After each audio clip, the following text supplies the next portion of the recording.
رہا یہ کہنا کہ جو عربی غلط پڑھتا ہے تو وہ جب درس دے گا تو غلط دے گا، میرے بھائی ہم نے تو کبھی قرآن کا ترجمہ خود سے پریزنٹ ہی نہیں کیا. ہم تو کہتے ہیں کہ بریلوی ہو تو احمد بریلوی صاحب کا ترجمہ پڑھ لو، دیوبندی ہو تو اشرف تھانوی دیوبندی کا ترجمہ پڑھ لو، اگر اہل حدیث ہو تو اہل حدیث عالم جوناگڑھی صاحب کا ترجمہ پڑھ لو، شیعہ ہو تو سید فرمان علی شاہ صاحب کا ترجمہ پڑھ لو، اور اگر ان فرقوں سے نکل کے کوئی ترجمہ پڑھنا چاہتے ہو تو فتح محمد جلندری صاحب کا پڑھ لو، مولانا مودودی کا پڑھ لو. ہم تو کہتے ہیں کہ کسی بہانے آپ پڑھو، نہ کہ یہ کہ آپ ممبر کے اوپر کھڑے ہو کر یہ بات کہیں کہ جو شخص قرآن و حدیث ڈائریکٹ پڑھتا ہے وہ گمراہ ہو جاتا ہے. اپنے ذام میں بالکل درست کہہ رہے ہوتے ہیں کہ وہ ان کے فرقوں سے گمراہ ہو جاتا ہے، یعنی کہ اس کا رڈز یہ بن جاتا ہے کہ میرے نبی سا ہے ہی کوئی نہیں، تیرے بابے تے شاہ ہی کوئی نہیں. علمی پوائنٹ نمبر 2، گالیوں والی سرکار کہتی ہے کہ جی انجینئر کو چاہیے مرد میدان بنے، اور وہ اس میں مثال دیتے ہیں بابا جی خادم رضوی کی کہ وہ تو جلسوں سے خطاب کرتے تھے، تو انجینئر کو بھی چاہیے کہ باہر نکلے تاکہ ہم کوئی اپنا زومبی اس کے اوپر چڑھا دیں اور اس سے جان چھڑا لیں. یہ میں اس کی تشریح کر رہا ہوں. اور وہ کہتا ہے کہ اس کو سیکورٹی اداروں نے پناہ دی ہوئی ہے اور یہ جن کا پالتو ہے وہ اس کی حفاظت کرتے ہیں. بھئی واقعتاً میری حفاظت وہی کرتا ہے جس کا میں پالتو ہوں، اور وہ رب العالمین ہے جو سارے جہانوں کا پالنے والا ہے الحمدللہ. باقی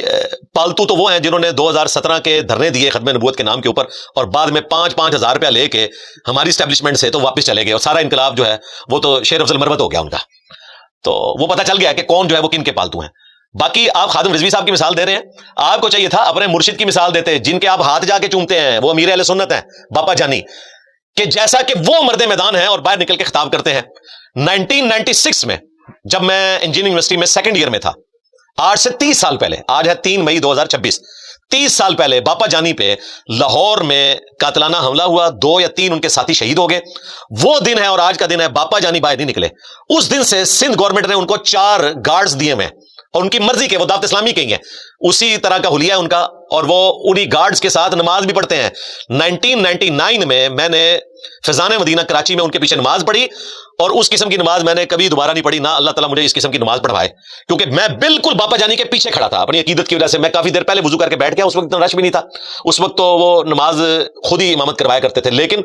جب وہ آئے تو وہ ان کے ساتھ اتنے بڑے بڑے کلاشن کوفس والے گارڈز تھے، اور نماز کے دوران 2 گارڈز ان کے دائیں بائیں نمازیوں کی طرف منہ کر کے ان کی نمازیں خراب کرنے کے لیے کھڑے ہوئے تھے. ہم پوری نماز میں ڈرتے رہے کہ پتہ نہیں ہم تھوڑے سے ہلے تو کلاشن کوف ہماری طرف ہی آ جائے گی. اور یہ وہ ہیں باپا جانی کے جو غوث وقت ہیں، اور ان کے بارے میں ان کا کلیم ہے کہ الا ان اولیاء اللہ لا خوف علیہم ولا هم يحزنون، بے شک جو اللہ کے اولیاء ہیں انہیں نہ تو کوئی خوف ہوتا ہے نہ کوئی غم ہوتا ہے. اور غم ایسا لگا ہوا ہے کہ نماز بھی وہ گارڈز کے بغیر نہیں پڑھتے. اب تو آج کل تو انہوں نے بلٹ پروف شیشہ لگا لیا ہے، اس کے پیچھے وہ اس طرح پھر رہے ہوتے ہیں جس طرح آپ کو چڑیا گھر میں کوئی شیر، چلے میں مدینے کے کتے والی مثال نہیں دیتا، شیر جو ہے وہ ایسے پھر رہا ہوتا ہے، تو وہ بلٹ پروف شیشے کے پیچھے زیارت کروا رہے ہوتے ہیں. تو بھائی اپنے باپا جانی کو، امیر اہل سنت کو حوالہ لگواؤ نا. مجھے کہتے ہو کہ جی مینار پاکستان پہ آ جائے، یہ مرد میدان بنے، تو تمہارے تو اپنے باپا جانی کوئی مرد میدان نہیں ہے. باقی باپا جانی سے جو ہماری عقیدت ہے وہ اپنی جگہ ہے.